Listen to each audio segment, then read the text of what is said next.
Hello and welcome to this new episode about leadership. In this podcast, we're going to talk about what are the necessary factors for keeping a sustainable motivation. So, in other words, is to keep a sustainable growth mindset in an individual, in an organization, within the teams, and how we can have much more sustainable growth mindset. Actually, that's a theme of the podcast. We're going to talk about it. We'll go deep into this conversation. Today, again, with me is my co host and my partner, Rob Kamranpur, joining me. So he'll be on the stage in a few seconds. Myself, I'm Wajid Ali, based out of Toronto. And this is the Leadership Podcast. We come and present with our insights every week. So this is a weekly podcast. We do talk about it. And good morning, everybody. Thank you for tuning in. Thank you for chiming with your feedbacks and your comment. We truly appreciate it. I will welcome my co-host Rob Kamranpur to give his introduction, and then we will go into the theme of the podcast. Rob, you're up.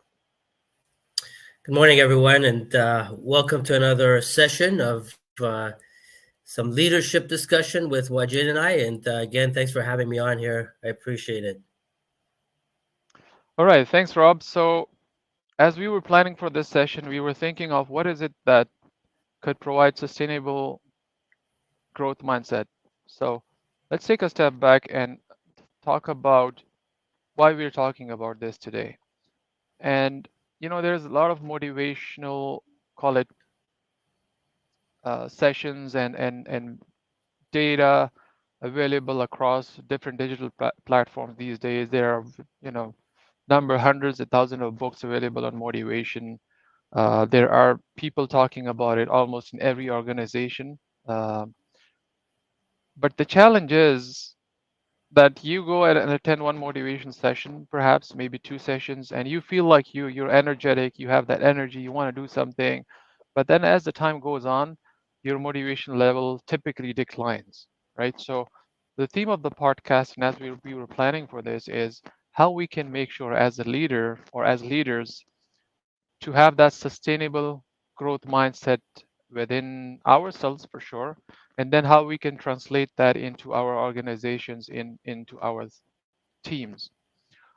So before we kind of jump into the topics, I would like to take a second, a moment, and hear from you.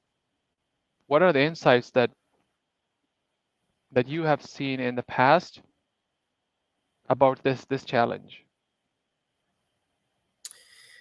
Yeah, with respect to motivation, again, my personal beliefs are motivation is very short lived. So again, you can go watch a YouTube video, some of the motivating YouTube videos. You can read a book. You can watch a picture, look at a picture, listen to a song.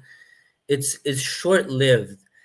And the key is, how do you extend that? How do you keep that motivation going? And I think from a mental perspective, it's discipline. Having discipline is the key to keeping that motivation on a daily basis, because also putting something together, from my own experience, what keeps me motivated is my goals. So every day that I wake up, I look at my goals that I've posted on my wall, and I ask myself, how much closer have I come to my goals, and what do I need to do to get there? So I keep myself motivated by keeping discipline and striving towards my goals. But looking at something and trying to keep motivated for a few seconds, it's very short lived. So it Right. there's a fine line between that you got to be mindful of.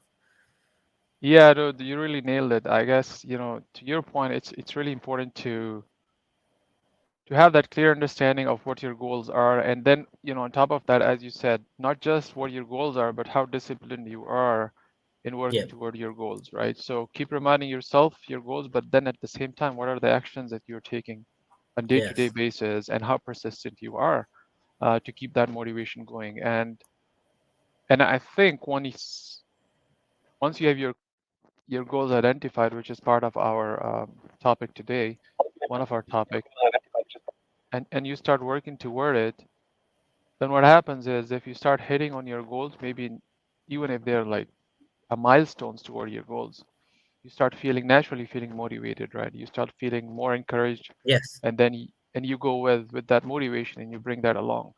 So thanks for the initial thought. Now let's dive into the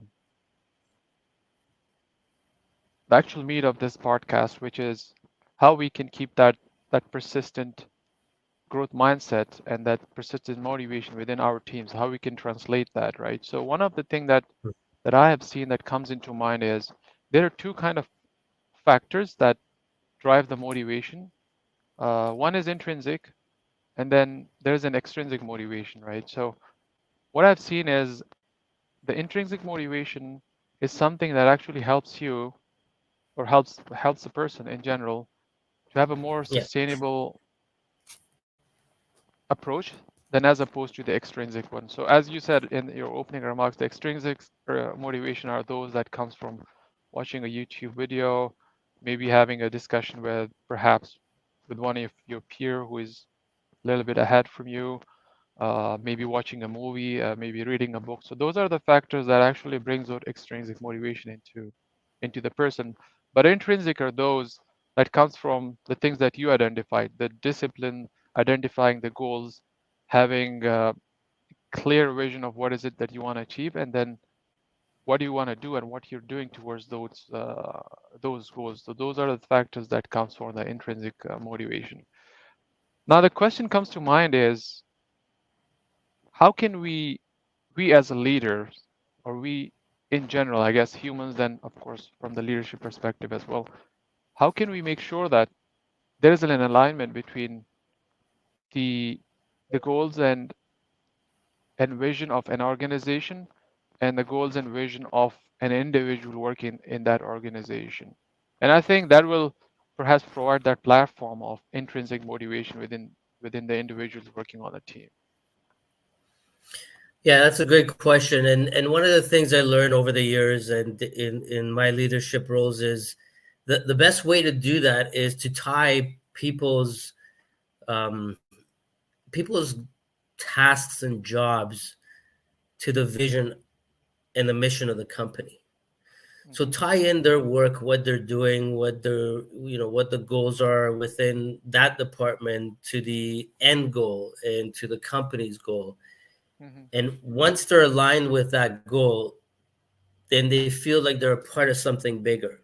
You have to make people feel like they're a part of something bigger. Right. And if there's a disconnect and they can't see themselves tie in to the organization's goal, Mhm. then they feel like what they're doing, isn't valuable. They're adding no value, and that's how can you be motivated if you're not being valuable on a team or in an organization.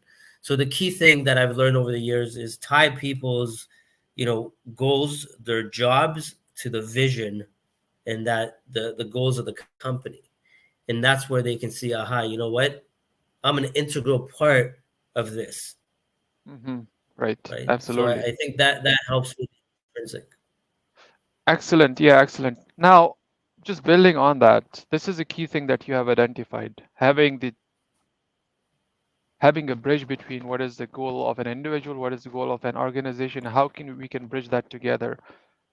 Now, building upon that, do you see, because you have been working with in leadership roles and you're mentoring and coaching number of organizations and individuals, do you see there is a gap when it comes to this challenge? Do you see it's been very well defined in the organizations, or do you see that as one of the thing that is missing in some of these organizations?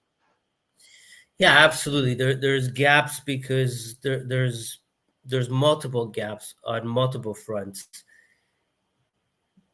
First of all, people's job descriptions and what they're doing is not clear to begin with. So Hmm. they don't really know what they're supposed to be doing. Their expectations aren't clear. Right. Their goals aren't clear. The goals within the department aren't clear. So Hmm. does the department or the team have their own scorecard or KPIs or whatever they have that's tied in to the organization scorecard, Yeah. that alignment is missing. And the most important thing is the communication. How many leaders actually, talk to their individual, teammates during these one-on-ones and say, hey, look, what you're doing is this, what we're trying to achieve is this, and look at the alignment. You're part of something big. And Hmm. I bet Right. you anything, if you were at the end of those conversations, you would feel good about yourself, because everybody would feel good when they know that they're part of the Hmm. bigger picture, right? But when you can't Absolutely. tie yourself into the organization, you Yeah. don't even know why you're there. Yeah, What is your absolutely. That purpose? sense of belonging, right? That sense of belonging is a key for an individual to feel valuable, as you said earlier, right? Because if that piece is missing, then there's a big disconnect.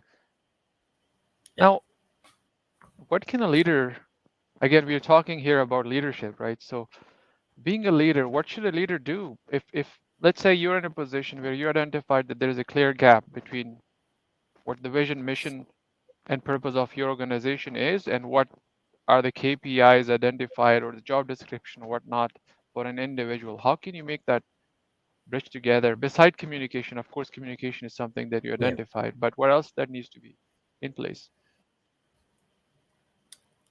Well, the main part again is understanding what the organization's goals and vision and mission, Hmm. and you as a leader having, believing in those goals and the vision. Because the one thing is, if you don't believe in your own organization's vision, then I Right. think you're in the wrong place to begin with. So you have to really feel it, and you have to be a part of it. And when you have that intrinsic motivation and drive, Hmm. you lead by example.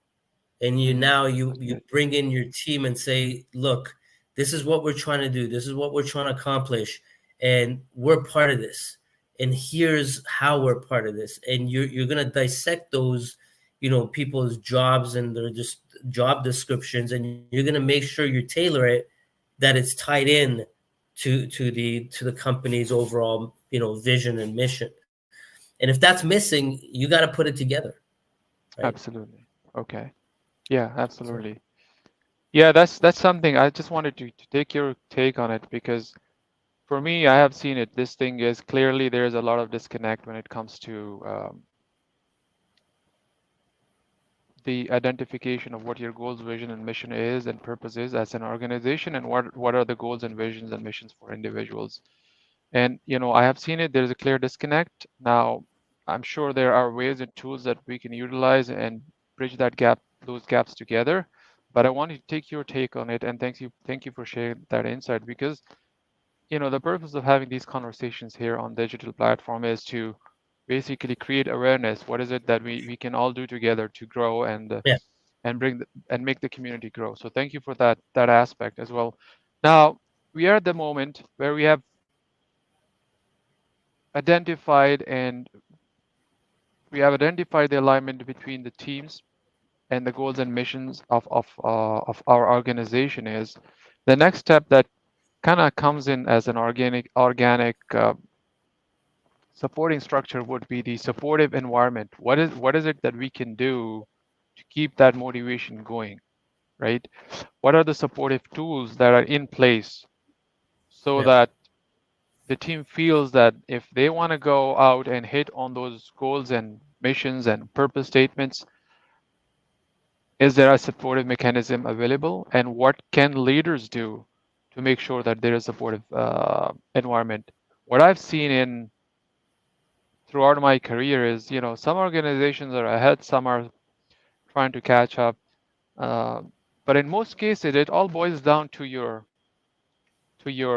reporting leader, right? Hmm. How is that leader? If that leader could be a team manager, could be a CEO, could be a CEO, whatever the title is, but it all boils down to that leader, how much that leader invest into his or her team to provide that supportive environment. So for example, if I comes to you, Rob, with a problem that, hey, I have these challenges and I can't go and hit on my goals. It could be a quarterly goals, it could be annual goals. I can't hit it because the problem is that I have these challenges, let's say three or four or five challenges. Now, you being a leader, I'm kind of just playing a role play here, right? So, you being a leader, what you're gonna do in that situation if you are an effective and an influential leader, let's say, right? Yeah. So if you're coming to me with challenges, I would never provide you with the answer directly because it defeats Okay. the whole purpose of developing people and helping them grow. So Right. what you want to do as a leader is you provide the tools and techniques for people, obviously, Sure. and you're removing the barriers out of the way. But if you're coming with challenges, Hmm. I always tell people never come with just problems, right? Hmm. The Right. the key is identify the problem, come up with multiple options, at least 2 to 3 options, and then give me your recommendation. And once they do that, they start to get out of that, they start to get out of that comfort zone. They get, Hmm. because a lot of people can't make decisions on their own, at an Right. early stage at least. So you Sure. want to help them be able to make decisions now, understand what problem solving is, have their own, perspective on challenges, and come up Right. with ideas. If you want to create an innovative team, you have to challenge people to think outside the box, come up with solutions. So based on Right. the recommendations, then you can sit down with them and go through it. And if their Hmm. ideas are good, let them run with it. If they're not, let them go back to the drawing board with you giving them some, pointers in terms of Right. kind of directing them in the right way. Sure. But you always want to put it back on them to take the lead, to take that Absolutely. initiative, to make them feel involved, like you said, the sense of belonging, right? Right. Right. Right, because now they're I part of like it. the, yeah. I like the way you're describing it, and absolutely, this is the perspective that we want to communicate here is coming with that growth mindset and making sure that whoever is on your team, you're helping them grow.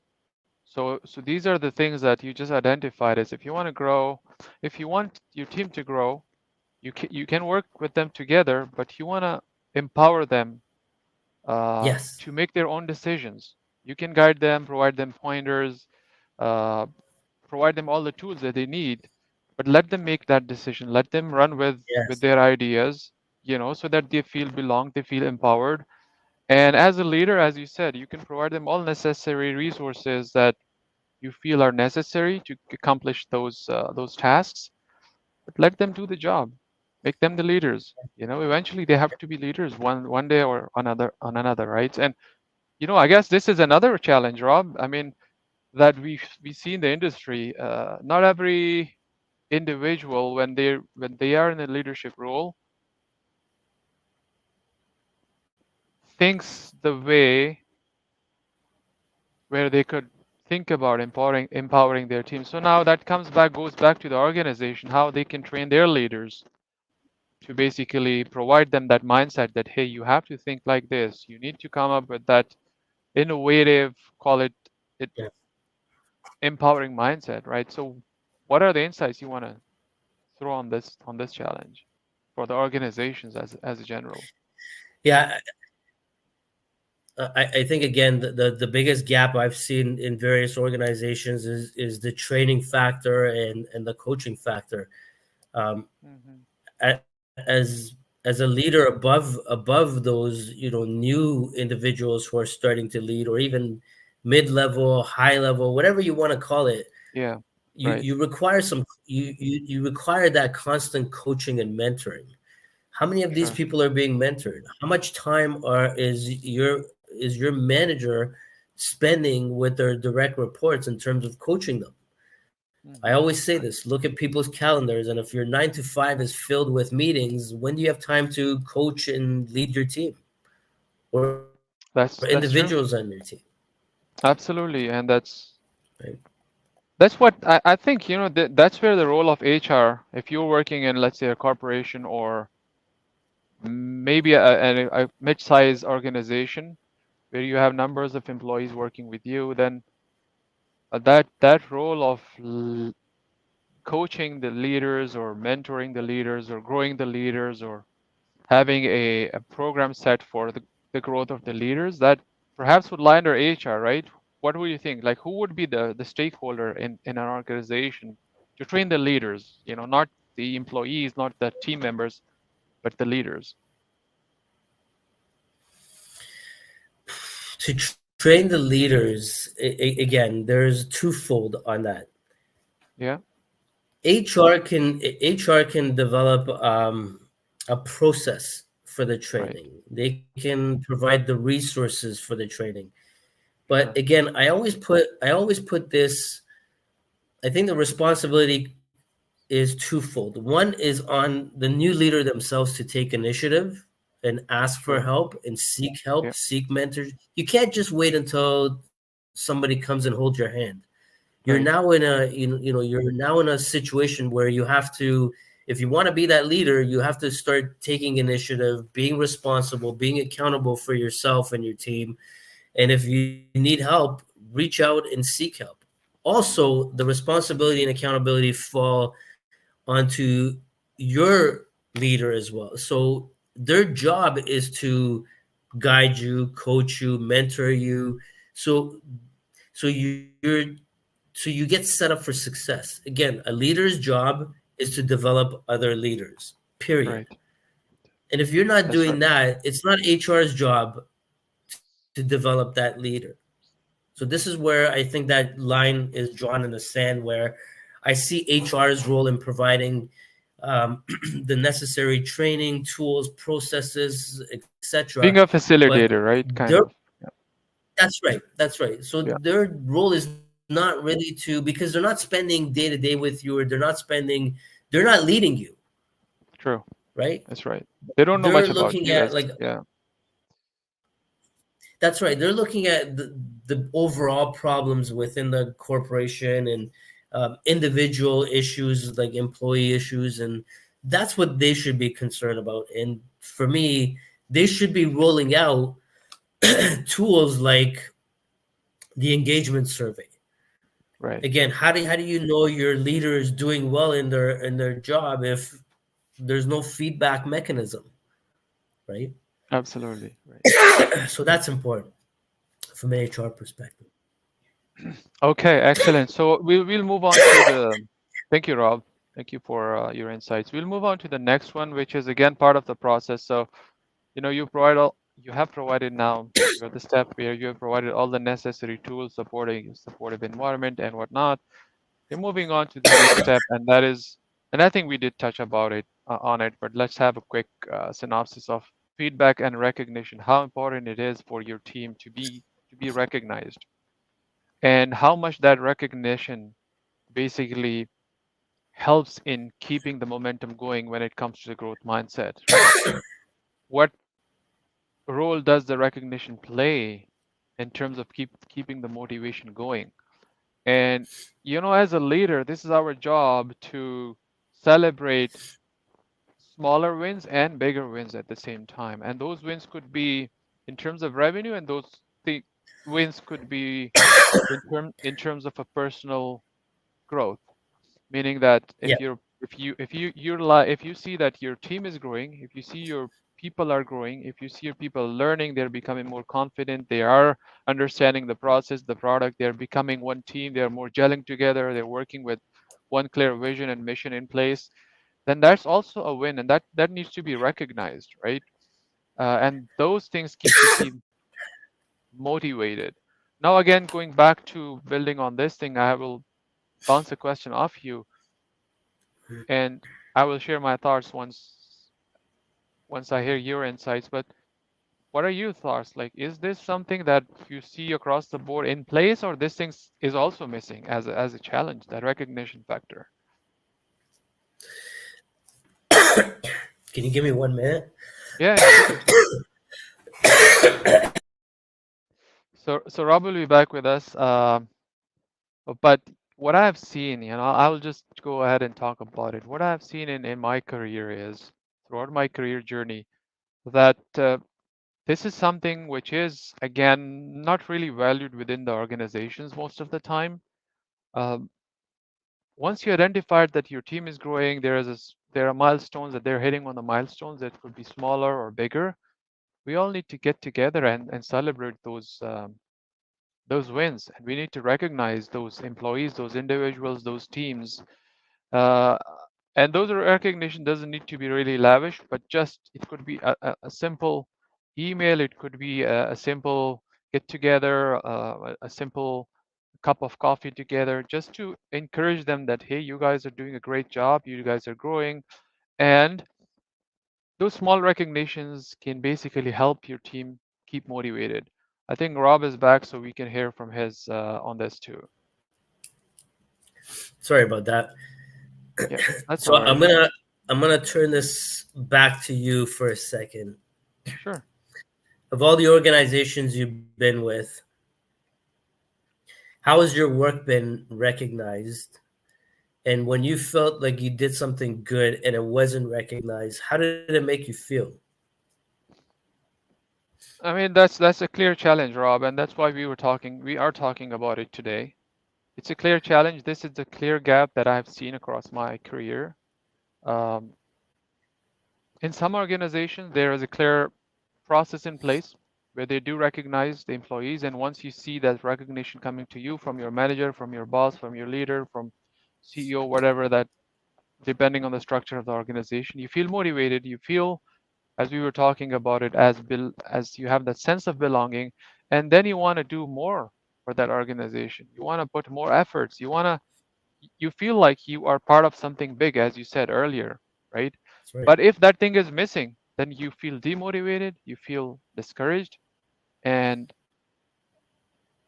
for lack of better terms, you just don't want to work there. You start looking for some other opportunities because that is something that keeps you going every morning. And if that thing is missing, that piece is missing, I feel like there's a big gap. Yep. But what are your thoughts? So this is something I've experienced over the years as well. And one of the things I would do when I start with a new team, I ask them some basic questions. So I have a questionnaire that I've made up, and recognition is actually one of the questions I ask them. And believe it or not, in a lot of places, it's missed, and Hmm. people bring it up. They want to feel, they want to be recognized. Now, Yeah, whether it's in private, public, yeah, that's that's something you have to find out as a leader yourself. But sure. remember, you're dealing with human beings. Recognition shows that you care for somebody. Hmm. It shows that you care for what they're doing. You value them. You value their output. You value them coming and going above and beyond. If people don't feel valued, like you said, they'll find somewhere else where they're going to feel valued. It's just like a relationship. Yeah, You get into a absolutely. relationship, and if you don't feel valued by your significant other, Hmm. guess what? You're going to find someone else that's going to value you, right? Absolutely. And that's a clear challenge, a clear gap that we see in these, in most of the organization there, that needs to be, I guess, reinforced. This thing needs to be practiced, and that's what helps us grow as a team, helps us grow as leaders, and helps us grow as an organizations, right? So we're gonna wrap it Yeah. up here. The last thing here is about role modeling, and that is something that kind of comes with all the points that we discussed today. If you have all these processes in place, then for you as a leader, it becomes really easy and kind of natural and organic to be a role model because what you say is what you do, right? Yeah. And if you have that thing in place, then the people that works with you will feel motivated and will feel inspired. So I'll close on this one, but before we wrap it up, I would like to hear your parting remarks on the role modeling and what are your recommendations, and then we can kind of close it out. Yeah, again, as a leader, you're a mentor. So the one thing I always say is walk the talk. Absolutely. So that's a good one. Thank you for closing on Walk the Talk. We'll get back next week with some more interesting topics and how we can all grow together. Thank you, Rob, for being here today, and we will Thank you. be talking to you again next week. Take care and have a Awesome. nice weekend. Bye. Thanks, everyone.